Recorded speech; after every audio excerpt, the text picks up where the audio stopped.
So we are going to go ahead and continue our notes for Unit 4. So we are now on Chapter 7. Now in Chapter 6, we talked about how you are able to graphically display two quantitative variables. We would make a scatter plot. Okay. Now in the scatter plot, what we have is an x-axis and a y-axis. The x-axis is going to be representing one of your quantitative variables, and then the y-axis represents the other quantitative variables. And then when we describe a scatter plot, then we want to talk about three things plus context, right? So we want to talk about the form, the direction, and the strength. And then you're able to calculate a number known as the correlation that tells you how strong of a linear relationship you have. Now looking at this particular one, right, we know that this is going to have a linear form, that it is positive, and the strength of it is pretty strong, all right? Now, what we can do, right, is take a step further in our analysis of the data and try to find a pattern in the data values, right? We can see that there is a trend here, and so we want to use our knowledge of linear equations to try to make a predicting model. And so what we can make is what's known as a line of best fit. Now you have the knowledge already to analyze a line of best fit, okay? Basically we write this, so I'm going to write it in our Algebra 1, Algebra 2 way. We write this as y equals mx plus b, right? Where we know that m is our slope and b is our y-intercept. So when I'm looking at this, right, it's not going to fit perfectly onto a line like how this equation suggests. We know that there's going to be some errors, that this line is not going to be perfect, okay? So those errors are known as residuals. So if I take a look at this value right here that's fitting into our line of best fit, I have an x value, right, and then I have the y value that we had predicted. Okay, so I'm going to write predicted y right here. Okay, so that's our predicted y. Now the thing is, there was real life data that we had seen. That data is located right over there. And so right here we have the same x, but we have the actual y. Right? So we didn't do any calculations for that. That's just real world data that we had plotted. And now we have a difference, right? Now that difference is known as our residuals. Now how to find the actual number, right? So residuals or errors we call E. And what you're going to do is you're going to take the actual y, so the real life data value that you had observed, and you're going to go ahead and subtract out the predicted y. So the y that you would get from the model, right, when you plug in x. Okay, so that's our predicted y. And so notation-wise, what we have is y minus y hat. Okay? Now, this line of best fit essentially is trying to find like the average of the plot, right? Because as we know, in a scatter plot, that data value doesn't fit perfectly into a line, right? And so what this line is trying to do is find a line that's somewhere in the middle between errors that are above it and errors that are below it, that's going to be a good representation of the actual form of that data. That it's going to be something that we can use that's reasonable to actually predict different trends that we might see. Okay, now because it's trying to have like an average of a plot, what you're going to see is that the sum of your positive errors will equal the sum of your negative errors. Okay, so positive errors and negative errors. Now, which ones are positive and which one are negative? So let's just go ahead and take a look at that equation. So we're saying the actual y minus the predicted y. And so if I'm looking here, I have the actual y is below our predicted y. And so this value minus your predicted y is going to yield a negative number, right? And so if your actual value is below your estimation, then that's going to get you a negative residual, right? Because the actual y minus the predicted. Versus if I had a data value that was on top of the line, so let's just say over here, I'll put it as an x, just so that we're talking about it. This is our actual y. It is over your predicted y, so this is an underestimation, right? So our model underestimated the actual data value. I'm going to have the actual minus the predicted, and then that's going to yield a positive residual, okay? Because that data value is above. And so this line had underestimated it, and so that's when you're going to have a positive residual. Okay, so basically what this is telling us is that all the stuff above and all the stuff on bottom are basically going to even out because they should sum up to the same number. Okay, now the linear regression line, right, essentially describes how a response variable, which in this situation we call the y, right, our y-axis, how a response variable y changes as an explanatory variable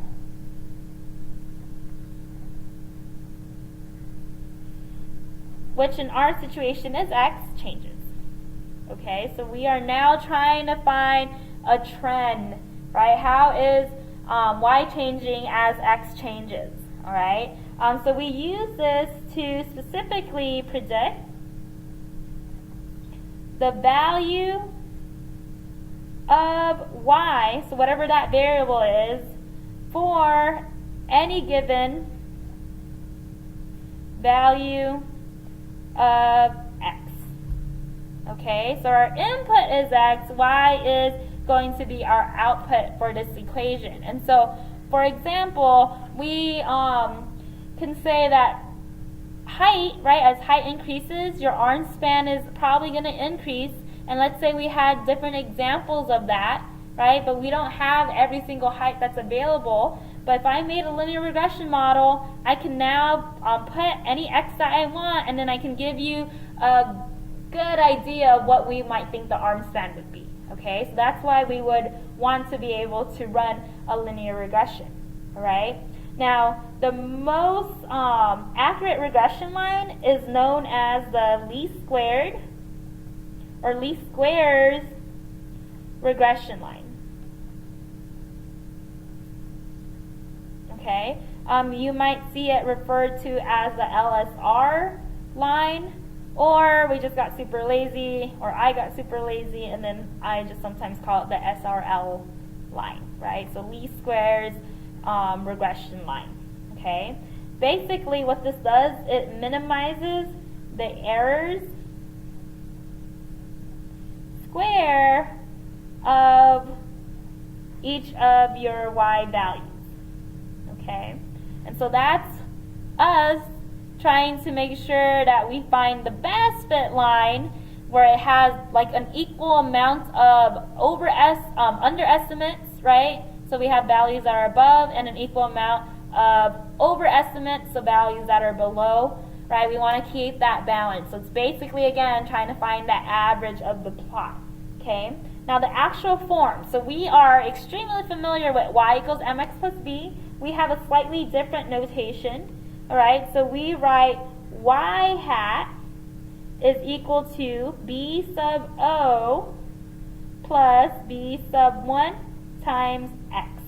All right, now on top, I'm just going to write what we just wrote out with ymx plus b in that form because we're most familiar with that, right? So all we did was just switch that b and that mx part, okay? And so knowing that, with our knowledge of that, I know that this part here, that is going to be our y-intercept. And then this part right here, right, the coefficient of x, there's our slope, right? So we are familiar with this line. Now, b sub 1, which is our slope, so I'll write that again here. You can find that with this equation. This equation you don't have to memorize, right? And then we also have this on the formula sheet. So I'll pass that out to you so that you always have it for reference. So B sub 1 is equal to R, which is your correlation, times the standard deviation of Y over the standard deviation of X. Okay? Now remember, X and Y are its own separate variable, right? This is some quantitative data like height, and then Y is some quantitative data like arm span. Right? So then they each have their own standard deviation. So this is how you would find the slope. And then for you to find the y-intercept, what you're going to do, so I'll write and label this again. So this is our y-intercept. What we're going to do is we are going to find the mean of your y variable, and then you're going to subtract the slope times the mean of the x variable. Now this shouldn't surprise you, right? Because basically what we did was just manipulate this equation around to get b sub o by itself, right? Now what we're plugging in for the x and the y is we're putting in x bar and y bar, okay? And the reason why is because this line is always going to be passing through the point x bar and y bar. So the mean of x and the mean of y. Now, think about this. Since the slope is based off the correlation, right, and the correlation we know is not resistant, then this regression line is also not resistant to outliers, right? So one little point is going to really, really affect the line, right? So we're going to write that down because we know and we saw that happening with the correlation.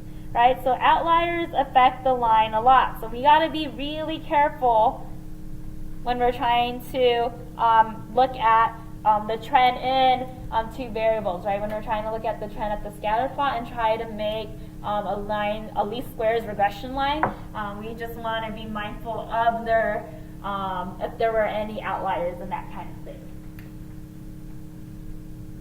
Okay. Now, on the calculator.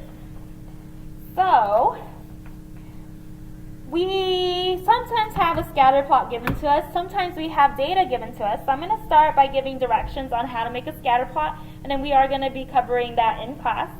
So for the scatter plot, okay, we are going to press the second button first, and then we're going to hit stat plot. Okay. Once we have that, we're going to just go to the first plot or whichever plot you want, right? So whatever plot you're choosing, you want to make sure that one you turn on and then the rest have to be turned off. So make sure it's on. So I'll just write that down. It has to be on. You want to make sure you choose the scatter plot, which is going to be the first option in the TI-84.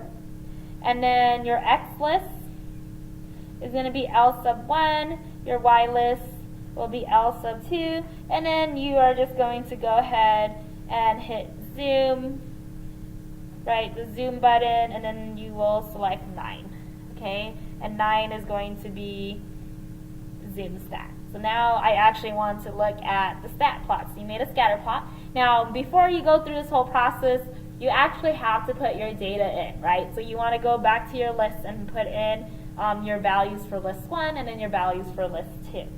Now once you have that data and you made your scatter plot, right, you can now actually have the calculator find the regression line for you. So the calculator will find you your slope, and then it will find you your y-intercept, and then you can put it together to go ahead and make your equation. The calculator also finds you your correlation, so it'll find you R, and then it's also going to find you what we call R squared, which is known as our coefficient of determination, and we'll talk a little bit more about that when we get towards the later part of the notes. Okay, I'm just going to block that off because we want to talk about how to do the actual line. So for the linear regression line, right, so this is for linear regression, you're going to hit the stat button, and then you're going to move it over to the calc option, and then you're going to go ahead and select 8, which is linear regression, and then it has a plus bx form, right? So that's your y-intercept, and then b, of course, is going to be your slope. You want to make sure you choose your two lists, so your x list, right? You have a y list, so it's L1 and then L2. And then from there, you just hit enter, enter, enter, and then it's going to come up with those things that you want so that you actually can write the line. So I'm going to write it down here.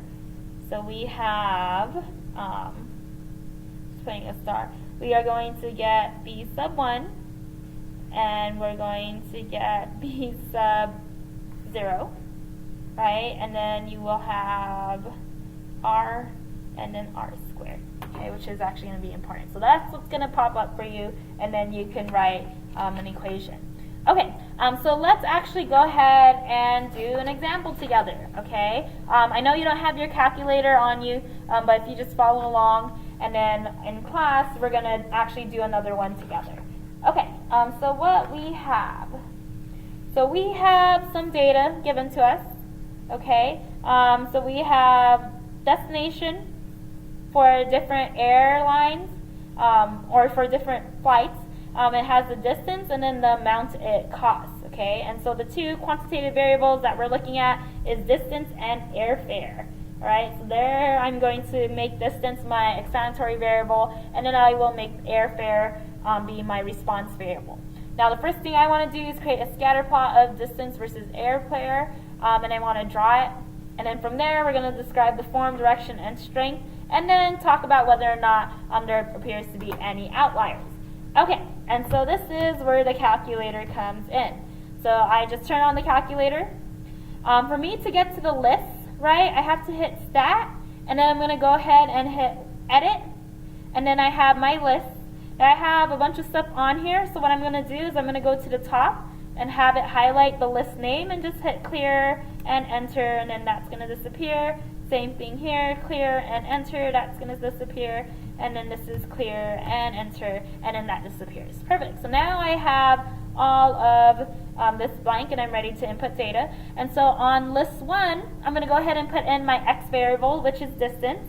So I have 576, 370, 612, 1016, 409, 1502, 946, 998, 189, and then we have, we're over here, so we have Orlando, 787, 210, and 737. Okay, so I have my 12 data values for the x variable. Now I have to input my y variable, okay, which is the airfare. So I'm going to go ahead and make sure I stay in the same order because I want to keep the x and y's together. So let's go ahead and plug that in. So 178, 138, 94, 1216, 409, 1502. Oh no, okay, I started looking at the wrong column. I started looking at the distance. We're in the y variable, so I'm going to go back and fix those. So after 94, I'm at 278, so let me just fix that, and then we have 158, and then we have 258. Okay, so that's my bad. And then the next one, let me make sure I'm looking at my y variable, which is airfare. So I have 198, 188, 98, and then finally over here, 179, 138, and 98. Okay, now if I did not catch that, that's actually going to make a huge difference to your scatter plot, okay? So you guys want to be careful so that you don't make a mistake and error just like I did right now, okay? Okay, cool. So now I have all my data in here. Now I am ready to actually make the scatter plot. So we wrote it together. What we want to do is go to our second button, right? So second, and then I'm going to hit stat plot right here. And then here I have one on, the rest have to be off, right? Otherwise it's not going to be working. And so I'm going to go ahead and go to 1. So it's on. The scatter plot is going to be that first one, right? And then my X list, right? I put in list 1, and then my Y list is in list 2. And so if I look at the lettering, right, do you guys see on top of the numbers in blue it's less 1, less 2, less 3? So I'm going to go ahead and hit second since it's in blue to get to that color, and then hit that. Now I've changed that to list 2, and I'm going to go ahead and hit enter. Okay, now it's set and ready to go. How to actually see it, I have to hit zoom, right, and then I'm going to hit 9, and then there is our very nice scatter plots. Alright, so let's go ahead and, oops, going in the wrong direction, just sketch this out. Now when I make the scatter plot, I need to label everything, okay, so it's important. So a title, this is distance versus airfare, right, so that's important. Then here's X and here's Y. I do need a scale, so if I'm looking, this doesn't have anything. The moment I hit trace though, I have a better idea of where the points are located, right? So I see, if I just move around, right, I can just see where things are. Let's go here. Okay, so my lowest X is 189, and then my highest X, so let's take a look at that. Oh, this is just not cooperating with me. Okay, well, if I look, the highest X, just based off looking at the data, looks like it's the 1502. So that Denver, alright? So I'm going from the lowest one to our highest one in terms of the X value. Okay, so